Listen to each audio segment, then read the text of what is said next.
Muito bom dia, agronegócio, terça-feira, dia 21 de janeiro de 2025, 8 horas 5 minutos, pelo horário oficial de Brasília. Sejam todos bem-vindos à nossa abertura de mercado. Estamos ao vivo pelo noticiasagricolas.com.br,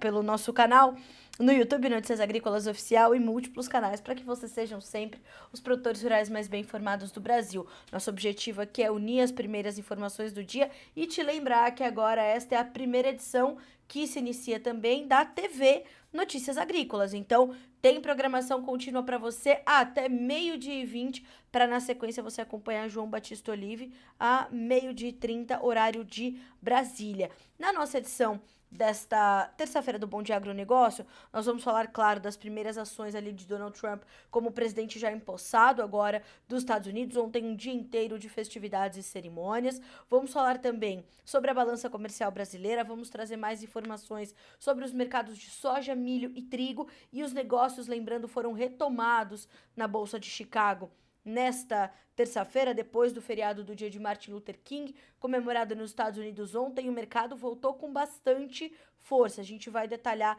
essas cotações e vai entender tudo isso. No nosso quadro de entrevistas, nessa terça-feira, nós vamos receber o Carlos Eduardo Furquim Bezerra, que é o CEO da Cautec Química Industrial, e vamos falar do mercado de ferticorretivos, porque houve ali a unificação de duas marcas agregadas ao portfólio da Cautec, com mais soluções e benefícios para parceiros e clientes. A gente vai entender um pouco mais já com o Carlos Eduardo aqui no nosso quadro de entrevistas do Bom Dia Agronegócio, onde você sabe antes e primeiro as informações que direcionam o seu dia e os seus negócios.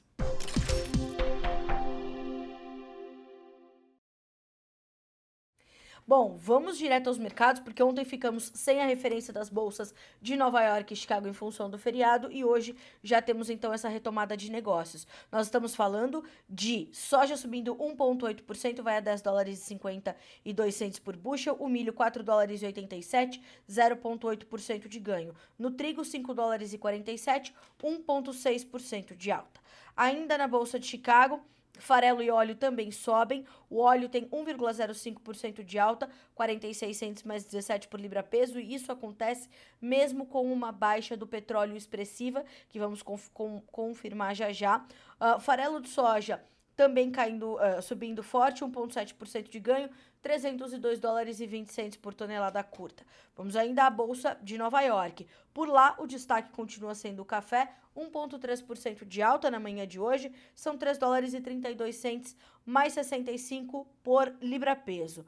No açúcar, dia de baixa, 0,7% de queda, 18 centes mais 9 por libra-peso. Algodão subindo, retomando seus negócios, perdão, em alta. Então nós temos 68 centavos de dólar mais 26 por libra-peso.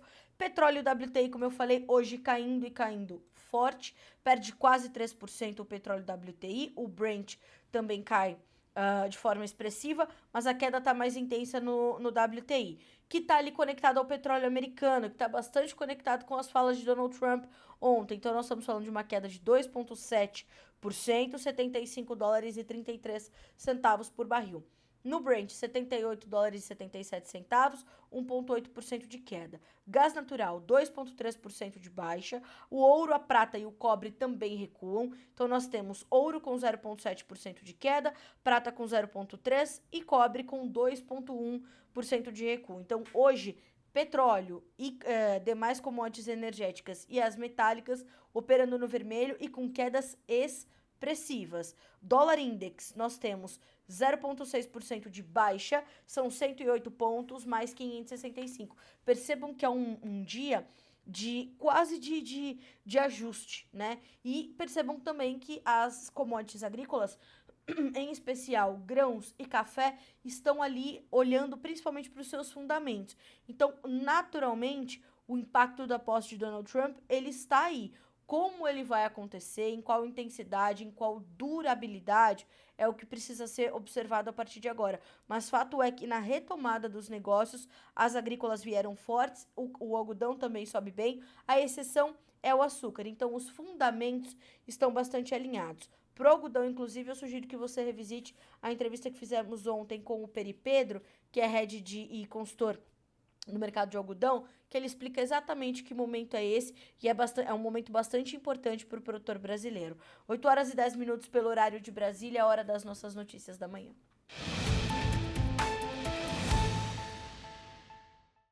Bom, vamos então checando aqui as nossas primeiras manchetes do dia, o que vai impactar e se desdobrar ao longo dessa terça-feira.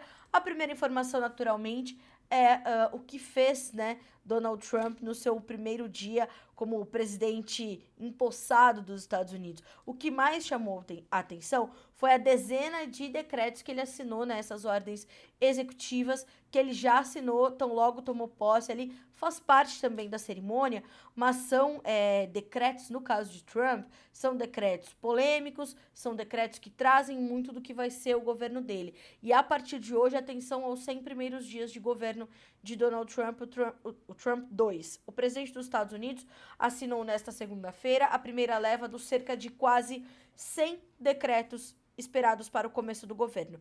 De volta à Casa Branca, o republicano revogou ações e regulamentações da administração Joe Biden, congelou contratações federais, exigiu que servidores públicos retomem ao trabalho presencial, retirou os Estados Unidos do Acordo de Paris e perdoou acusados pelo ataque ao Capitólio. Na lista de decretos da era Biden, anuladas de imediato por Trump, estão ações sobre a imigração, incluindo a força-tarefa para reunificar crianças separadas dos seus pais na fronteira e a promoção da igualdade. Na política externa, ele voltou atrás na decisão que retirava Cuba da lista dos estados designados como patrocinadores do terrorismo e nas sanções contra os colonos judeus na Cisjordânia. Trump assinou os primeiros decretos no palco da Capital One Arena, lotada de apoiadores que esperavam para ver o 47º presidente dos Estados Unidos. Com o frio extremo que atinge Washington, a posse foi realocada para dentro do Capitólio e a tradicional parada foi movida para o ginásio com capacidade para cerca de 20 mil pessoas. E era esperada para ser numa outra esplanada ali que tem na frente do Capitólio, onde 200 mil pessoas poderiam acompanhar tudo isso. Então foi reduzido para 20, porque realmente as temperaturas em Washington são glaciais neste momento. O presidente chegou por volta de 19h30 para assistir ao desfile acompanhado da primeira-dama Melania Trump. Uma pequena mesa com uma pilha de decretos o esperava no palco, do lado oposto ao púlpito. Em discurso, ele antecipou os primeiros decretos, destacando que revogaria dezenas de ações destrutivas e radicais, fecha aspas, para Trump, do governo de Joe Biden, descrito por ele como o pior da história. Abre aspas para, mais uma vez, o presidente empossado. Em seguida, para obter controle imediato da vasta burocracia federal fora de controle, implementarei um congelamento imediato da regulamentação, o que impedirá que os burocratas de Biden continuem a regulamentar. A maioria deles está sendo demitida, eles vão embora. Trump confirmou ainda que assinaria perdões para os envolvidos aos ataques no Capitólio. Ele disse: "Esta noite vou assinar os perdões aos reféns do J6, que é a abreviação para 6 de janeiro, para libertá-los", disse ele ao lado de familiares de pessoas sequestradas também pelo Hamas no ataque terrorista de 7 de outubro. De lá, ele seguiu para a Casa Branca, onde assinou perdão total para cerca de 1.500 acusados réus pelo ataque ao Capitólio. Trump disse que comutou as penas de outros 6 acusados, sem dizer quem são eles. Mais cedo, ele também já havia assinado os primeiros documentos com as nomeações para o seu gabinete e a ordem de erguer as bandeiras no dia da posse, porque o país ainda está em luto oficial, por isso as bandeiras a meio mastro, pela morte de Jim Carter. Por isso as bandeiras que estavam ali a meio mastro incomodou o Trump e ele mandou erguê-las novamente. Então, esses são alguns detalhes. Ele falou bastante sobre essa questão do petróleo ontem, falou mais de uma vez, falou que a indústria americana terá algo que outra indústria no mundo jamais terá, que são as maiores reservas de petróleo do planeta, e que eles continuarão essas perfurações de petróleo para ampliar a oferta, baratear a energia, controlar a inflação. Quando disse isso, foi aplaudido de pé, inclusive, e que essas reservas petrolíferas serão utilizadas pela sua indústria e que por isso a indústria norte-americana deverá ser mais uma vez uma indústria grande, profícua e próspera. Então ele traz esse discurso, ele vai nessa toada de fato trazer esse otimismo mais uma vez aos empresários americanos, aos empreendedores americanos e principalmente olhando para essas petrolíferas. E sabíamos que no governo de Joe Biden, Biden ficou ali olhando para tanto os petrolíferos quanto as agendas verdes e os biocombustíveis. Vejamos como segue a partir de agora. Um outro destaque que eu quero trazer nesta terça-feira é a nossa balança comercial aqui no Brasil. Então, a nossa balança comercial, ela até a terceira semana de 2025, ela apresentou um desempenho positivo com as nossas exportações, totalizando 15 bilhões e 700 milhões de dólares e as nossas importações somando 13,1 bilhões, ou seja, temos aí um superávit. Esse resultado gerou um saldo favorável de 2,6 bilhões de dólares. Na terceira semana do mês, o superávit foi de 1 bilhão e 400 milhões, com exportações e de 6,4 bilhões em importações. A média diária da corrente de comércio alcançou 2 bilhões 403 milhões, resultando em 2 milhões 403 mil dólares, resultando em um saldo médio diário de 212,7 milhões de dólares. Esse desempenho representa um crescimento de 12% em comparação ao mesmo período do ano anterior, em janeiro de 2024. A análise das médias diárias revela que as nossas exportações aumentaram expressivos 7,8%, enquanto as nossas importações apresentaram um crescimento mais acentuado de 17,5%. No que diz respeito ao desempenho das exportações, aqui é importante para você prestar atenção. A agropecuária enfrentou uma queda de 3,2%. E isso está muito conectado a termos tido ali uma quebra de safra na temporada 2024-25.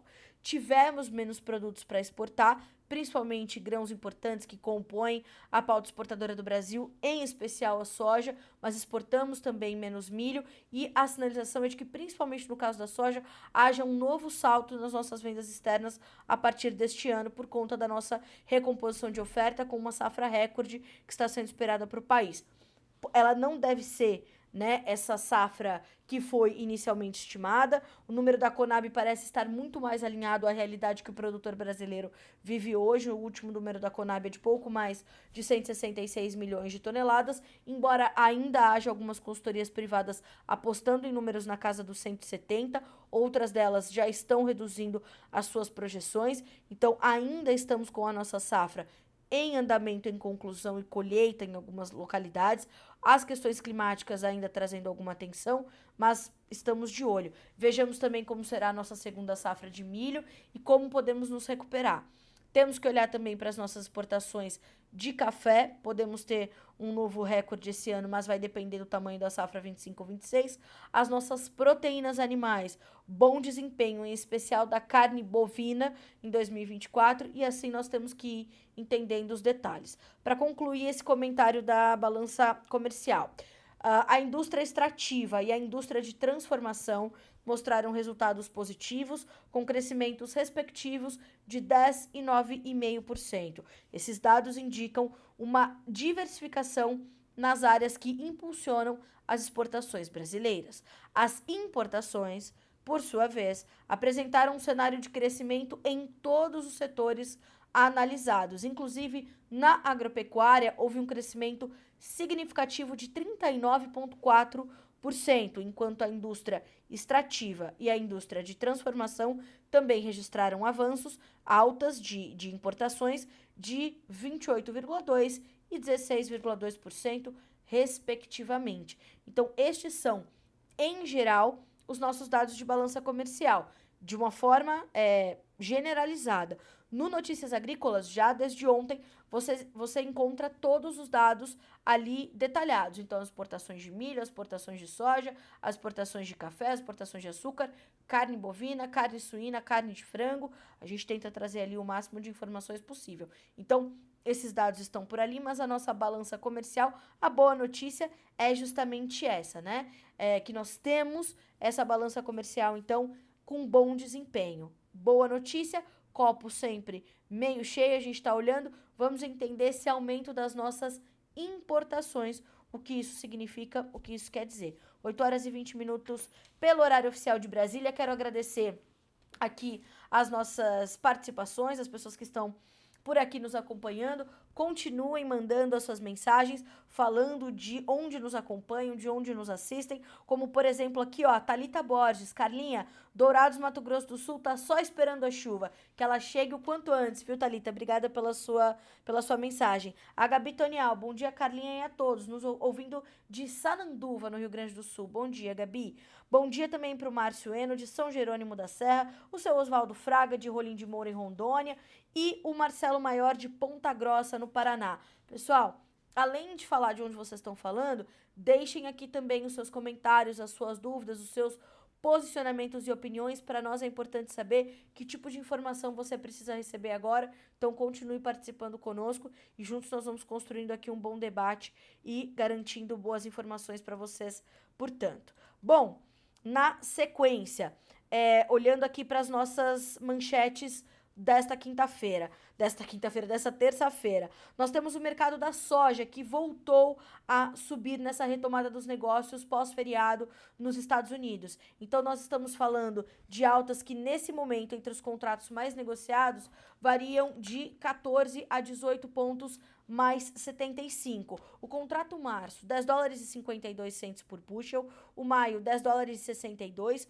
o julho, 10 dólares e 71 e o agosto, 10 dólares e 62. Se olharmos um pouquinho do que vimos na nossa rodada de preços, altas para o farelo, altas para o óleo, altas para milho e trigo também. Tudo isso vai dar esse suporte para a soja. Fora isso, o mercado está muito de olho na questão climática sul-americana. Então, nós temos ainda uma irregularidade climática que por aqui se apresenta, nós temos um quadro onde a preocupação com a safra ainda é muito latente, como eu disse há pouco. Nós temos uma conclusão das lavouras, nós temos a colheita atrasada em algumas regiões por conta do excesso de chuvas, nós temos lavouras perdendo potencial produtivo em outras regiões por conta da falta dessa umidade, da falta dessas chuvas. Isso vocês têm visto, inclusive, sendo relatado de forma muito completa no programa Realidades das Safras, que acontece na sequência do Bom Dia Agronegócio. Tudo isso sendo subsídio para esse fôlego, para esse suporte que os preços na Bolsa de Chicago encontram. E percebam que isso vem mesmo diante de uma baixa, por exemplo, expressiva e significativa nos preços do petróleo. Então, nós temos ali pontos importantes de entendimento. Além disso, como apontou o Eduardo Vanin nos seus destaques desta terça-feira, há uma redução dos estoques de soja na China, o recebimento de soja diminuiu e tende a ser assim porque eles estão se encaminhando para o feriado do Ano Novo Lunar, estão abastecidos e para os próximos meses tem uma cobertura já considerável, mas esses estoques sendo reduzidos e o mercado entendendo essa situação dá esse espaço para que os preços possam avançar um pouco mais, e esse clima para a América do Sul. Esse é o principal cenário.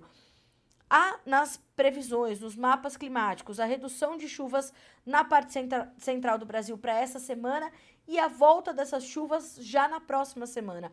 Há ainda uma onda de calor prevista para o sul do Brasil e para a Argentina, que são os locais que mais sofrem nesse momento com a questão climática. Nós sabemos que o excesso de chuvas, ele atrasa, ele prejudica, ele pode ser ali vetor para muitas doenças, principalmente essas doenças de final de ciclo. Agora, a seca, ela tira muito mais da lavoura, ela tira muito mais do potencial da planta, do potencial do produtor de fazer uma boa safra. Então, isso traz essa preocupação ainda muito latente e o mercado encontra espaço para subir. Mas, Carla, não havia uma preocupação, uma expectativa em relação à posse de Trump? Justamente. Ontem, o Aaron Edwards, que é consultor do Sistema Manancial, deu entrevista ao Notícias Agrícolas e foi ouvido pelo Guilherme Dorigatti, e ele apontou justamente isso. Trump no governo, ele vai mexer mais ainda com a volatilidade dos preços, mas nessa condição, neste contexto, o que o mercado está focando, o que o mercado está muito atento é a questão climática aqui na América do Sul e o tamanho da oferta que nós vamos entregar ao mercado. Claro que as decisões de Trump de ampliar as tarifas sobre a China retalhar ampliando as importações das tarifas sobre a soja americana e tudo como vai se desenrolar a partir desta ótica, também vai impactar no mercado. Mas agora os traders, os investidores, os entendedores do mercado, os players estão olhando para a nossa safra que vai se concluindo por aqui. 8 horas e 25 minutos pelo horário de Brasília. Além do mercado de soja, um outro mercado que sobe nesta terça-feira e que chama atenção aqui no Brasil é o mercado de milho. Na Bolsa de Chicago, os negócios na B3 ainda não foram abertos. Na Bolsa de Chicago, nós temos o contrato março com 4 dólares e 87, o maio com 4 dólares e 96, o julho com 4 dólares e 97, o setembro com 4 dólares e 59. Duas informações importantes que chegam na manhã desta terça-feira. A primeira delas é que a colheita da nossa safra de verão está caminhando para a reta final, está praticamente concluída. A Conab informa que são 91% de área colhida já até este momento. E nós temos, então, um avanço considerável, já que na última semana nós tínhamos um índice de área colhida da nossa primeira safra de milho de 87%. Esse patamar fica à frente dos 90,4% registrados no mesmo período da safra passada. Os estados que já encerraram a semeadura de verão são Goiás, Minas Gerais, São Paulo, Paraná e Santa Catarina, seguidos por Rio Grande do Sul, que tem 95%, Bahia, 94%, Piauí, 66% e Maranhão, 60%. Ao mesmo tempo, a colheita dessas áreas já está avançando, com 4,4% das lavouras colhidas, subindo do 2,3% da última semana, mas atrás dos 8,6% registrados no mesmo período do ano passado. A Conab também informa sobre o plantio da nossa segunda safra, a safrinha, como é carinhosamente chamada, mas já a maior safra de milho do Brasil. O levantamento da Conab apontou que 0,5% das lavouras de segunda safra de milho aqui no Brasil já foram semeadas no país, subindo frente aos 0,2% da semana anterior. Porém, estamos bem distantes do que registramos no mesmo período de 2024, quando já tínhamos 5% de área plantada. As atividades já avançaram no Paraná, com 1% de área plantada, Mato Grosso 0,7% e até o momento 34,6% dessa área que já foi semeada está em fase de emergência e 29,5% já avançou para o estágio de desenvolvimento vegetativo. Falando especificamente do estado de Mato Grosso, sobre a questão de milho, nós estamos falando de um início ainda pontual desse plantio. E o IMEA nos informa que os trabalhos de plantio da segunda safra foram iniciados, embora ainda de maneira embrionária. Abre aspas para o IMEA. Durante a semana, o IMEA observou as primeiras frentes de semeadura de milho para 2024-25 na região Médio-Norte. Entretanto, os avanços dos trabalhos de campo em Mato Grosso ainda não tomaram ritmo. Outra cultura com o plantio avançando lentamente é o algodão, que apesar de mais avançado, segue em ritmo lento em virtude dos altos volumes de chuvas registrados em grande parte das regiões mato-grossenses. Bom, para finalizarmos as nossas notícias da manhã, eu quero rapidamente trazer algumas informações sobre o mercado do trigo que foram compartilhadas pelo CPEA neste 21 de janeiro. O CPEA O CPEA afirma que pesquisadores apontam que os preços do trigo no mercado interno parecem ter encontrado um nível de suporte, sinalizando, inclusive, variações positivas. Com a safra finalizada, a Conab chegou a reduzir a estimativa de produção brasileira e isso fez com que os preços, portanto, encontrassem esse importante cenário de suporte, portanto, para as cotações. Então, nós temos ali um momento importante, um momento significativo para o produtor brasileiro de trigo, que, inclusive, está tomando as suas decisões para a próxima safra. E é para isso que nós temos que olhar também. Pode haver uma ou uma estagnação ou até mesmo uma diminuição dessa área, como é possível, então, dessa nova safra de trigo, justamente porque o produtor, principalmente o produtor gaúcho, está descapitalizado, está diante de um seguro caro, está diante de um cenário de inúmeras incertezas e isso tudo traz muita preocupação. Bom, são 8 horas e 30 minutos pelo horário oficial de Brasília, hora do nosso quadro de entrevistas aqui no Bom Dia Agronegócio.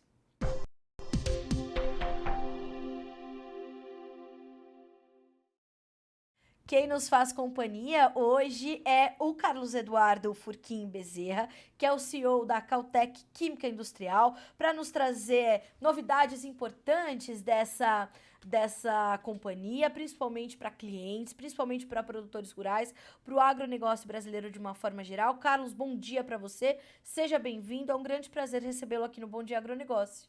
Bom dia a todos. Bom dia. Carlos, e nós estamos aqui juntos hoje para trazer boas notícias para o setor, para falar principalmente da unificação de duas marcas chegando ao portfólio da Cautec, com o objetivo justamente de ampliar essas soluções para o agronegócio brasileiro, certo? Certo. Esse ano aí a gente já está comemorando quase 80 anos de Cautec e no agro nós tínhamos uma divisão agrícola, né? E essa divisão então está sendo incorporada como um produto, uma linha de produtos, né? Que vai poder agora oferecer ao produtor uma solução tecnológica para melhorar o resultado dele.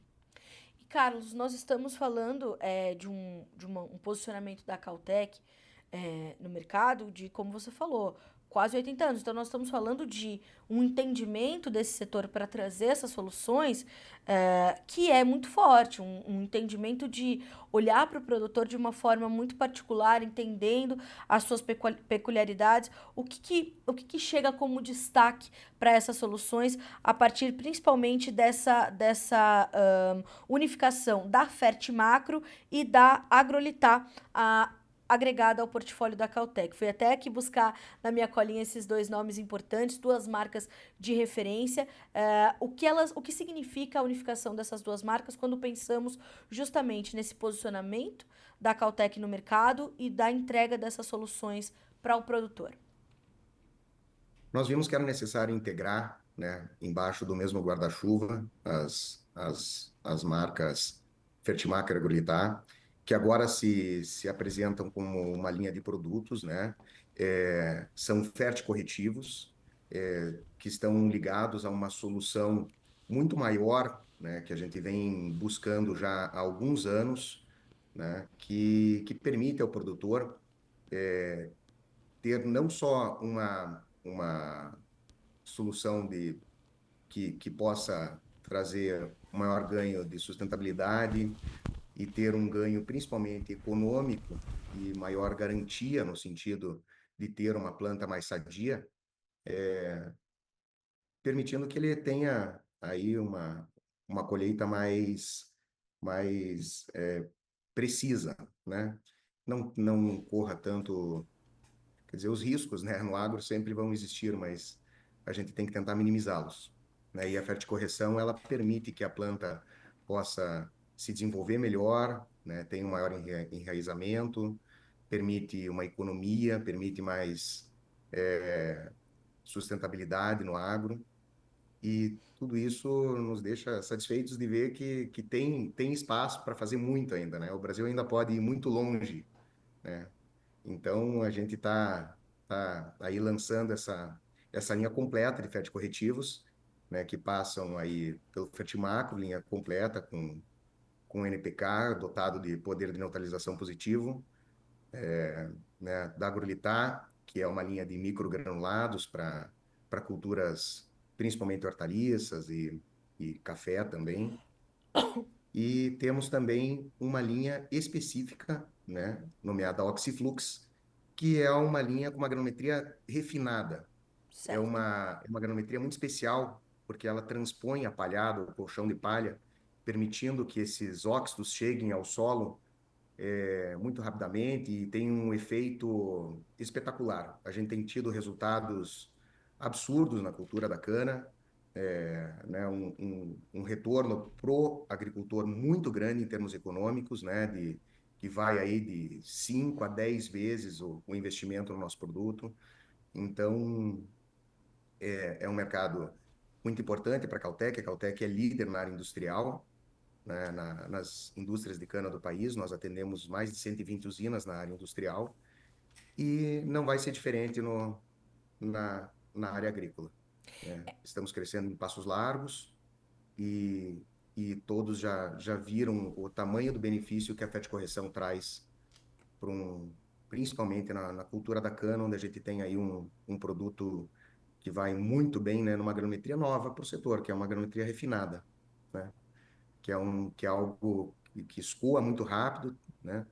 Tem uma fluidez muito grande, transpõe a palhada, não dá deriva, a dose é baixa, né? Permite uma aplicação rápida e precisa. Então, a gente tá muito feliz aí de poder levar isso pro setor. E você citou uma coisa importante, né, Carlos? Essa capacidade que o Brasil tem de se expandir. E ele não precisa nem expandir as suas áreas, ele consegue de forma muito eficiente ampliar a sua capacidade produtiva, enfim. O Brasil hoje é líder nesse movimento. E essa versatilidade dos produtos que você citou, essas categorias diferentes desses produtos, ela justamente vai garantir soluções versáteis para atender essa pluralidade brasileira. Então, nós estamos falando de uma pluralidade de solo, uma pluralidade de clima, de microclima, de relevo. O Brasil precisa de realmente ter essa versatilidade porque ele tem muitas particularidades, não? São soluções específicas para cada lugar. Em cada região nós temos também um modelo, vamos dizer assim, uma sistemática de negociação que é de um jeito, tem uma característica mais própria, quem consegue ver, né, o Brasil dessa forma tem a oportunidade de atender melhor, né, as necessidades de cada região. Nós temos, né, características muito diferentes, não só de solo, clima, né, de relevo, mas principalmente, né, de tamanho de área, de conhecimento, de, de modus operandi, no sentido, né, de como o produtor se comporta com relação os seus anseios. Então, é um desafio para a indústria atender bem e atender com precisão cada uma dessas culturas.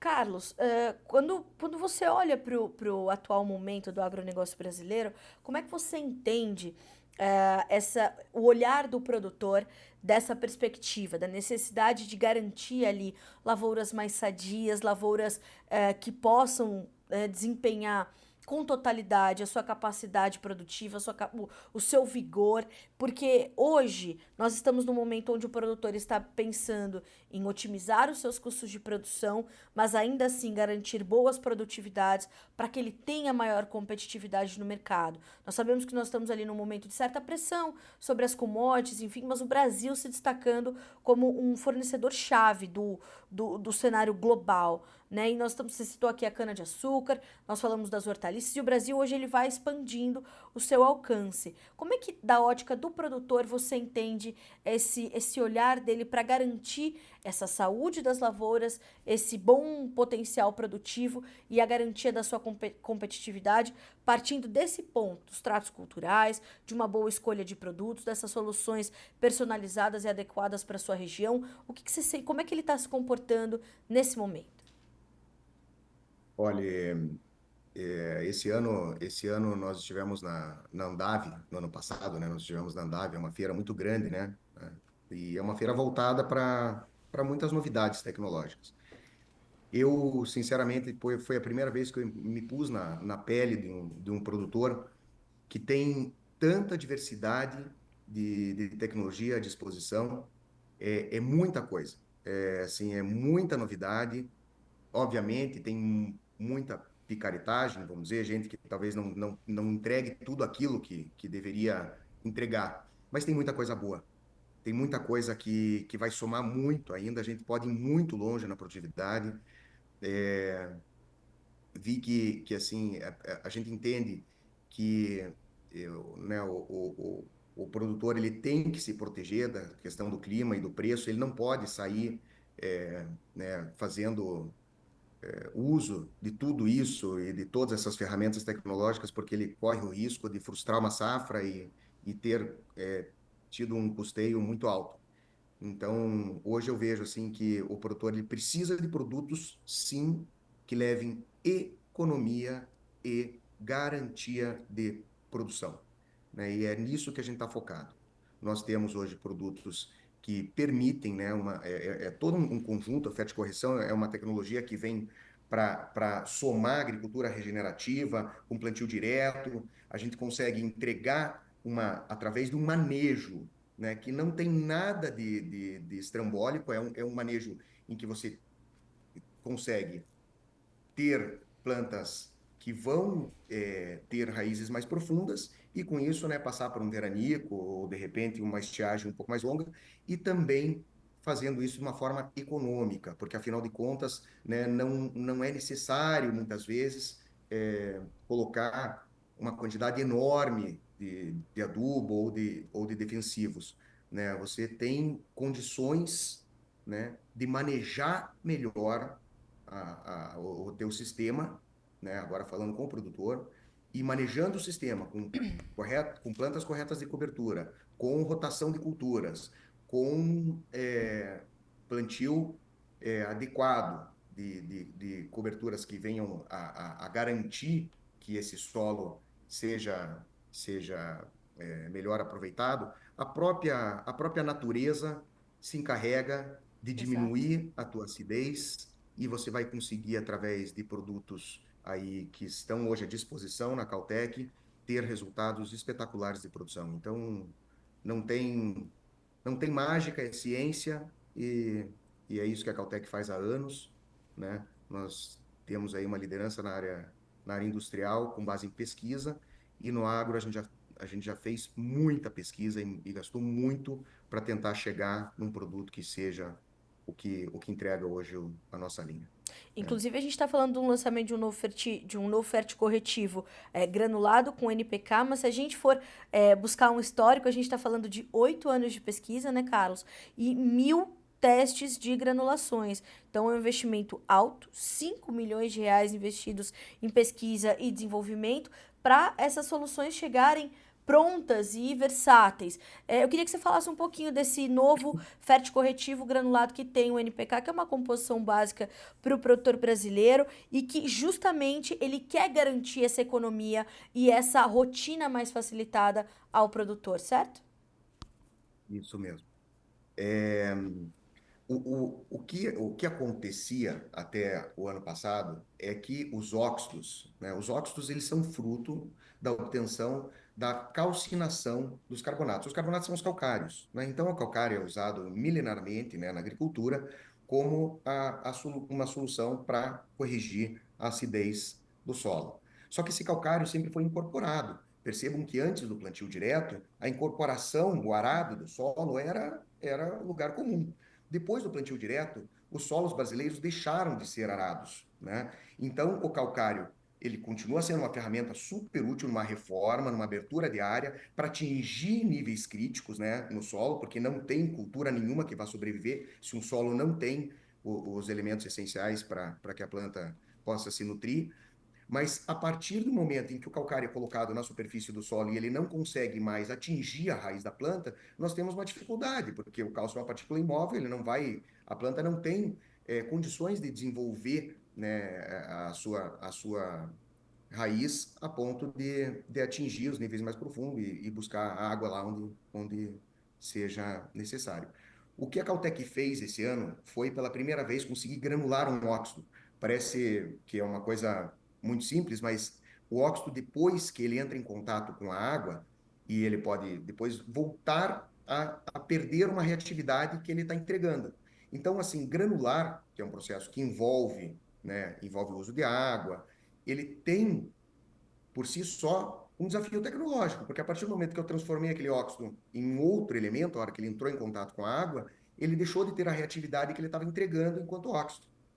Então a gente conseguiu chegar num produto que hoje é o primeiro óxido granulado no Brasil, que vai misturado ao NPK e em pequenas quantidades, né, ele pode entregar para a planta uma correção imediata muito perto da raiz, da semente, né, deixando a planta nascer num ambiente já neutro, né, e oferecendo a essa planta prontamente cálcio e magnésio para que ela possa, principalmente cálcio, que interfere na raiz, mas o magnésio é o elemento principal da fotossíntese e em boa parte dos solos brasileiros tem falta de magnésio, e a gente consegue oferecer isso de forma imediata para a planta, né? Então, como resultado, a gente vê né, um crescimento da planta mais saudável, com raízes mais profundas, uma planta normalmente com mais massa, né? No caso aí, principalmente da cana-de-açúcar, o magnésio é responsável pelo transporte, né, dos carboidratos que se transformam em açúcar, portanto, a planta também tem mais açúcar.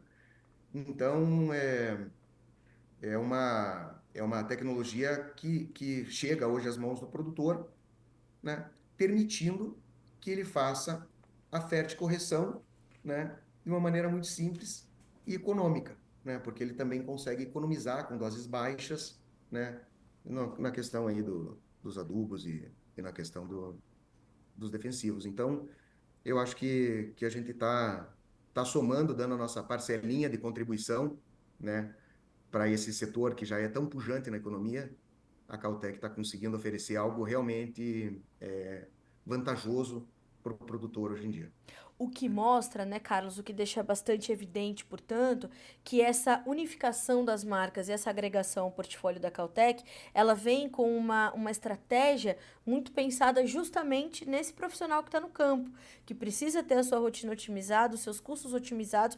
Então, a estratégia, o posicionamento de mercado da Cautec, nesse momento, com a agregação dessas duas marcas e a unificação delas, ela tem essa estratégia e essa visão, principalmente e também, né, talvez não principalmente, mas também agregando essa questão da sustentabilidade, que é uma demanda constante do mercado de uma forma geral, né? Sim, sem dúvida nós precisamos ser bem vistos, né, lá fora, e acho que esse trabalho ele tem que ser construído, né, pelos órgãos competentes para que a gente possa cada vez mais mostrar para o mundo o quão sustentável é a agricultura no Brasil, né? O quanto de área nós temos ainda livre e como as áreas dentro das próprias fazendas são manejadas e o quanto de preservação permanente e o quanto de área que não utilizada por um produtor.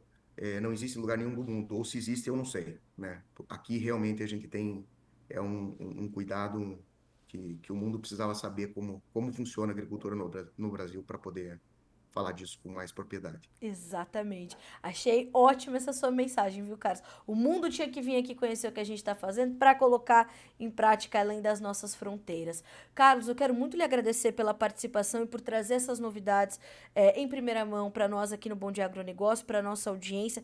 Tem muita gente acompanhando vocês por aqui para justamente entender quais são esses novos passos que o produtor brasileiro pode dar. Certamente estaremos juntos em mais oportunidades para continuar trazendo essas soluções, esses manejos diferenciados, sustentáveis, reflexo da boa agricultura que faz o Brasil, o produtor brasileiro. Muito obrigada mais uma vez. As portas do Bom Dia Obrigado Agronegócio. a vocês, é um prazer estar aqui conversando com vocês, estamos sempre à disposição. Muito obrigada. Nós desse lado também. Portas sempre abertas aqui no Bom Dia Agronegócio. Bom dia para você, Carlos. Um abraço e até a próxima. Valeu, um abraço, tchau, tchau, Valeu, pessoal. tchau, tchau. Aqui no Bom Dia Agronegócio a gente tem esse privilégio, né, de trazer em primeira mão essas soluções diferenciadas. Por que a gente traz esse tipo de pauta? Porque às vezes a gente traz assuntos tão intensos e às vezes a gente precisa olhar para aquilo que é o básico. E a Cautec falou justamente sobre isso, né, sobre a unificação de práticas e isso é muito importante, essa garantia de anos de pesquisa, investimento em pesquisa e tecnologia e desenvolvimento e esses testes. Testar, testar e testar até chegar bom para o produtor, chegar eficiente. Isso é fundamental. Eu quero agradecer aqui as nossas mensagens que estamos recebendo. Ó, sul do Piauí, em Bom Jesus, muita chuva. Temos 15 dias já praticamente de chuva sem parar. O Elisandro, Campo Novo do Parecis em alerta, chuva desde dezembro prejudicando o início da colheita, estamos de olho. Bom dia em Passo Fundo, Rio Grande do Sul, precisando de chuva. Vamos mandar da Bahia e do Mato Grosso do Piauí pro pessoal do Rio Grande do Sul, vamos torcer para dar certo. Senhoras e senhores, são 8 horas e 50 minutos pelo horário oficial de Brasília. De novo agradeço a sua participação. Amanhã estamos de volta a partir das 8 horas, horário de Brasília. Agora você acompanha o Realidades das Safras com a apresentação de Guilherme Dorigatti. Bom dia para você e bons negócios.